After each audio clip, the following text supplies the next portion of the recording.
Hello students and teachers. तो आज हम क्लास 8 का लेसन 6 मेजर फॉर मेजर, जिसमें तेनालीराम की एक बहुत ही अच्छी स्टोरी दी गई है और जो मेन कैरेक्टर्स हैं वो हैं कृष्ण देव राय और राजा वर्मा। तो चलिए आज हम इसके क्वेश्चन आंसर्स और एक्सरसाइज सॉल्व करते हैं और अपनी अंडरस्टैंडिंग को और बेटर बनाते हैं। तो यहाँ पर जो क्वेश्चन 1 दिया हुआ है, Krishna Deva Raya rewarded the artist with the, Krishna Deva Raya ने आर्टिस्ट को किस चीज का रिवॉर्ड दिया था? उन्होंने आर्टिस्ट यहाँ पर कौन है? राजा वर्मा है। राजा वर्मा को क्या बना दिया था? चीफ मिनिस्टर बना दिया था। तो रिवॉर्ड क्या था? चीफ मिनिस्टरशिप, ठीक है ना, उसे मुख्यमंत्री उस राज्य का बना दिया गया था। तो बच्चों और टीचर्स, मैं आपको बता दूं कि बाकी जो प्रीवियस चैप्टर्स हैं उनका भी सॉल्यूशन मैं अपने यूट्यूब चैनल पर रक्षाज इंग्लिश क्लब पर ऑलरेडी अपलोड कर चुकी हूँ। अगर आपने वो नहीं देखे हैं तो हाफ ईयरली एग्जाम के पहले आप उन्हें देखकर और अच्छे से बेहतर तरीके से समझ सकते हैं और बहुत अच्छे नंबर एग्जाम में पा सकते हैं। तो लिंक जो है वो डिस्क्रिप्शन में आपको मिल जाएगी। आप उन वीडियोस को भी जाकर देखिए और आपको मेरा एक्सप्लेनेशन, मेरे वीडियोस कैसे लग रहे हैं कमेंट करके जरूर बताइएगा। और अगर आप मेरे चैनल पर न्यू हैं, आप एमपी के जिस भी कोने से मुझे देख रहे हैं, आप मुझे प्लीज बताइएगा और मेरे चैनल को सब्सक्राइब जरूर करिएगा। तो नेक्स्ट क्वेश्चन है, who wanted Tenali Raman's help? Tenali Raman की, हु यानी कौन, वांटेड यानी चाहते थे, हेल्प यानी मदद, तेनाली रमन की मदद कौन चाहते थे? तो यहाँ पर जो the elders of the town थे, मतलब उस कस्बे के जो बड़े बुजुर्ग थे, वो तेनाली रमन की हेल्प चाहते थे। If you were the king whom you would have called for making your portrait, if, अगर, you were the king, आप राजा होते, whom, किसको, you would have called, आप बुलाते, फॉर मेकिंग योर पोर्ट्रेट, आपका पोर्ट्रेट बनाने के लिए। तो यहाँ पर देखिए, कारपेंटर यानी जो वुड का काम करता है, लकड़ी का, किंग राजा होता है, प्राइम मिनिस्टर जो प्रधानमंत्री होता है, और आर्टिस्ट, आर्टिस्ट यानी कलाकार। तो पोर्ट्रेट कौन बनाएगा? An artist. Next, past participle form of the verb draw is. तो पास्ट पार्टिसिपल क्या होता है? पास्ट यानी कि भूतकाल, और पार्टिसिपल यानी कि यहाँ पर पास्ट पार्टिसिपल हो जाएगा वर्ब की सेकंड फॉर्म। तो ड्रॉ, ड्रॉ करना यानी कि चित्र बनाना, और ड्रू यानी चित्र बनाया। तो ड्रॉ का सेकंड फॉर्म हो जाता है ड्रू। वन, अगर आपको थर्ड फॉर्म इसका पता है तो कमेंट करके मुझे जरूर बताइएगा। One word for a picture और a painting of a person is.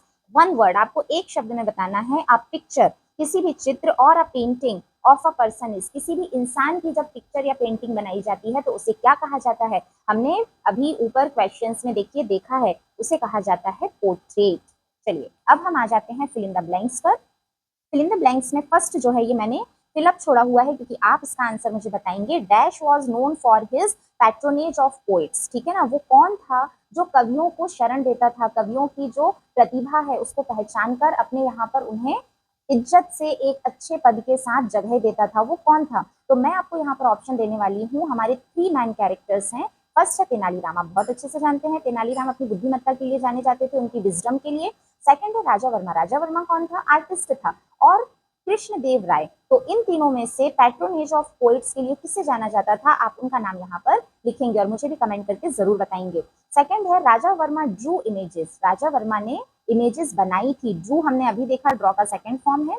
Of prominent characters from the, बहुत ही प्रोमिनेंट यानी प्रसिद्ध जाने माने जो चरित्र हैं वो किसके थे जिनकी इमेजेस राजा वर्मा ने बनाई थी? तो वो थे पुराण के। तो यहाँ आएगा पुरानास। Okay, then plural form of women is. तो आपको मैं बता दूं कि जब भी मैन जो होता है, MAN मैन, तो ये इरेगुलर वर्ब्स में, इरेगुलर नाउन्स में आ जाता है। इसमें एस नहीं लगता है, ES IES कुछ नहीं लगता है, एक ही जगह ई आ जाता है। तो मैन का होता है मैन और वुमेन का होता है women. Okay, the verb form of decision is. Decision का वर्ब फॉर्म क्या होगा? डिसीजन का वर्ब फॉर्म होगा डिसाइड, डिसाइड करना। Okay, the silent letter in the word known is. Known word में साइलेंट लेटर क्या है? तो देखिए हम क्या पढ़ रहे हैं, नोन। फर्स्ट हमारे मुंह से जो साउंड निकला वो क्या निकला? नो। और हमें पता है कि के का साउंड क्या होता है? क। ओके, मेरे फोनेटिक्स के वीडियोस हैं। अगर आपको साउंड्स में, फोनेटिक्स में, प्रोनाउंसिएशन में कोई भी दिक्कत है तो आप मेरे फोनेटिक्स के वीडियो देखकर अपने डाउट्स क्लियर कर सकते हैं और उन्हें बहुत अच्छे से हिंदी में समझाया गया है। तो देखिए हमने कनोन नहीं कहा, हमने नोन कहा। इट मीन्स यहाँ पर जो के है वो साइलेंट है, साइलेंट यानी चुप। ओके, साइलेंट यानी चुप है, उसकी आवाज नहीं आ रही है, तो के इज साइलेंट। ऐसे ही देखिए यहाँ पे मैंने 2 वर्ड्स लिखे हुए हैं, KNIFE। क्या हम इसे कनाइफ कहते हैं? नहीं, हम कहते हैं नाइफ, नाइफ यानी चाकू। ओके, तो यहाँ पर भी जो के है वो साइलेंट है। देन KNOT, इसे हम पढ़ते हैं नॉट, NOT नॉट। लेकिन नॉट, NOT नॉट यानी क्या होता है? नॉट यानी होता है नहीं, लेकिन जब के सामने लग गया तो इस नॉट का मतलब होता है गठान लगाना। ओके, तो नॉट का मतलब गठान लगाना होगा, लेकिन उस नॉट की स्पेलिंग में आगे के आएगा, लेकिन वो साइलेंट रहेगा। तो ये भी आपके लिए एक एक्स्ट्रा नॉलेज था। नेक्स्ट देखिए, what was the name of the king. King का नाम, राजा का नाम, व्हाट यानी क्या, वाज यानी था, क्या था, Krishna Deva Raya. Who prepared a sumptuous feast for the king. Who यानी कौन, प्रिपेयर्ड यानी कि बनाना, sumptuous feast ओके मतलब कि बहुत ही लजीज भोज, फीस्ट यानी भोज, फॉर द किंग, किंग के लिए जो लजीज भोज था वो किसने बनाया था, कौन ने बनाया था, द कारपेंटर। कारपेंटर को हिंदी में क्या कहते हैं, बढ़ई। Next, change the following sentence into a negative sentence. देखिए ये जो क्वेश्चन है प्यारे बच्चों and teachers, it's very very important, आपको पता ही होगा ये हर एग्जाम में आता है और इसका कॉन्सेप्ट क्लियर होना बहुत ज्यादा जरूरी है। इसके लिए मैंने अलग से 3 वीडियोस बनाए हुए हैं, आप मेरे 8th क्लास के प्लेलिस्ट में जाकर देख सकते हैं। उसमें आपको तीनों वीडियोस मिलेंगे और बहुत ही इजी ट्रिक्स बताई हुई हैं, जिसमें बच्चा कुछ ही सेकंड में सेंटेंसेस को नेगेटिव और इंटेरोगेटिव बना सकता है, और बहुत ही इजी हिंदी लैंग्वेज में मैंने आपको वो समझाया हुआ है, तो आप वो वीडियोस जाकर जरूर देखिएगा। चलिए हम ये क्वेश्चन देख लेते हैं, Tenali Raman invited the king, इसे किसमें चेंज करना है, नेगेटिव में।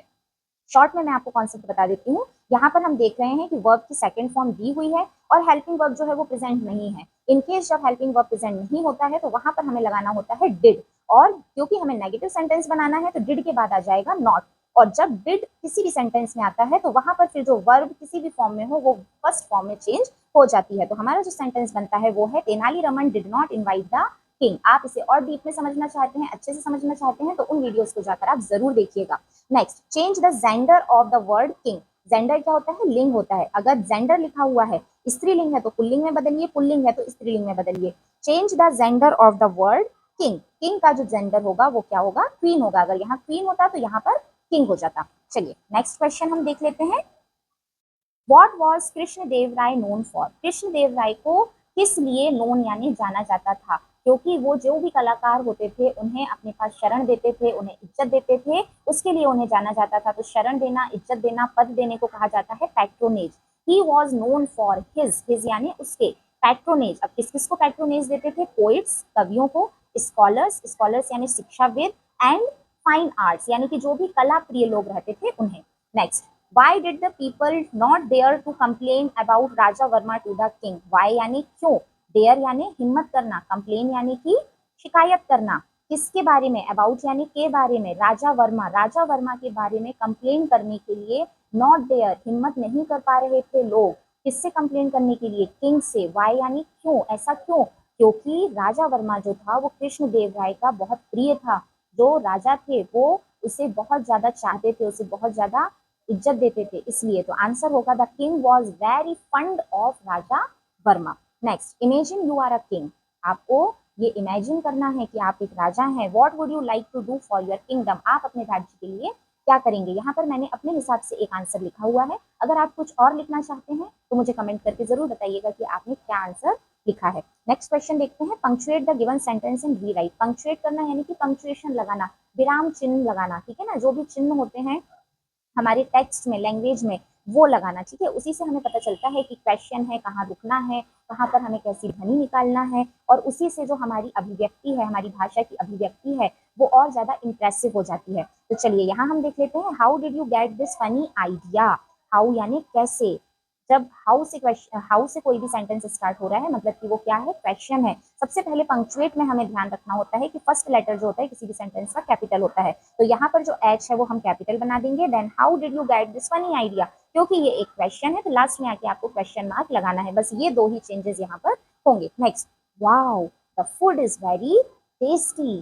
वाओ खाना कितना टेस्टी है, यहाँ पर क्या है, विस्मय है, विस्मयादिबोधक चिन्ह आएगा। इंग्लिश में हम उसे कहते हैं एक्सक्लेमेशन मार्क। तो एक्सक्लेमेशन मार्क जो होता है वो हमेशा एक्सक्लेमेटरी वर्ड्स के बाद आता है। यहाँ एक्सक्लेमेटरी वर्ड क्या है, वाओ। तो वाओ के बाद हमने लगाया एक्सक्लेमेशन मार्क, और फर्स्ट लेटर हमेशा सेंटेंस का कैपिटल। ये दो चेंजेस हो गए, क्योंकि सेंटेंस सिंपल ही है तो लास्ट में आ जाएगा फुल स्टॉप, और हमेशा एक्सक्लेमेशन मार्क के बाद जो भी वर्ड होता है उसका फर्स्ट लेटर जो होता है वो कैपिटल होता है। तो यहाँ पर ये 4 चेंजेस हम करेंगे जो हो जाएंगे इस सेंटेंस के पंक्चुएशन। नेक्स्ट क्वेश्चन पर हम आ जाते हैं, make an advertisement for the requirement in a palace. Okay, advertisement क्या होता है, किसी भी चीज़ के बारे में, किसी जगह के बारे में या किसी भी बारे में जब आप विज्ञापन करते हैं, तो विज्ञापन कैसा होना चाहिए? आई कैची होना चाहिए, जिससे किसी की भी नज़र उस पर रुक जाए, हम उसे पढ़ें। उसमें कुछ बड़े लेटर, कुछ छोटे लेटर, ठीक है ना? अलग-अलग तरह की हमें उसमें फ़ॉन्ट्स यूज़ करने चाहिए। देन उसमें कुछ पिक्चर्स भी होने चाहिए, जिससे आप उसके बारे में ज़्यादा समझ सकें। एडवर्टाइज़मेंट है तो टाइम होना चाहिए, जगह होना चाहिए, डे और डेट होनी चाहिए और कॉन्टैक्ट भी होना चाहिए। तो यहाँ पर एक जो एडवर्टाइज़मेंट हमने बनाया है, वो है रिक्वायरमेंट, मतलब ज़रूरत है, किसकी? कुक की ज़रूरत है, खानसामे की ज़रूरत है। तो एक खानसामे की ज़रूरत के लिए किस तरीके का एडवर्टाइज़मेंट बनेगा, ये मैंने यहाँ पर बनाया हुआ है, आप इसे ज़रूर देखें। और अगर आपको कोई भी डाउट हो तो आप मुझे कमेंट करके ज़रूर पूछ सकते हैं, मैं ज़रूर उसका आंसर दूँगी। नेक्स्ट है हमारा read the passage carefully and answer the given question. देखिए, पैसेज को पढ़ना और उसमें जो डिफरेंट तरीके के देखिए क्वेश्चंस दिए होते हैं, उनका आंसर कैसे ढूँढा जाता है, ये 5 नंबर बच्चों बहुत ज़्यादा इम्पोर्टेंट होते हैं। और इसके लिए मैंने अलग से एक वीडियो बनाया हुआ है जिसमें बहुत अच्छे से समझाया गया है कि कैसे पैसेज को रीड करें और कैसे हर तरह के क्वेश्चन के आंसर को हम इसी में से ढूंढ लें। कई बार आप कंफ्यूज हो जाते हैं, कई बार डायरेक्ट आंसर नहीं दिया होता है, जिससे कि बहुत दिक्कत होती है।